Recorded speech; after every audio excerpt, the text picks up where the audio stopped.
Hello mga ka-idol, good morning na naman. So ngayon, so umagang ito, almost 5 AM pa lang. So pakita ko lang sa inyo itong ating pinatubo ipuan. Hindi pa ito nakatikim na yan o. Pinatubo ipuan na pina-birthday sa atin ni sir.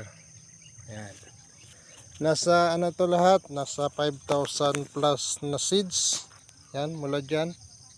Kasi yung kabila, yan, panigang best. So mahina nga, parang madalang ang tubo yun. Panigang best. Dito, ito yung pinatubo ipuan na ayaw ko na sanang magtanim ng siling Taiwan o mga red chili kasi ilang beses na akong nalugi. Pero dahil mayroon tayong seeds nito at naniniwala naman ako sa kakayanan ng ating 3-in-1, kaya ito na, hindi ko na pinatagal. So ang edad nito ngayon ay nasa 10 days, 15 days ata, pero 15 days na siya pero maliliit dahil sa palaging umuulan. Kaya hindi ako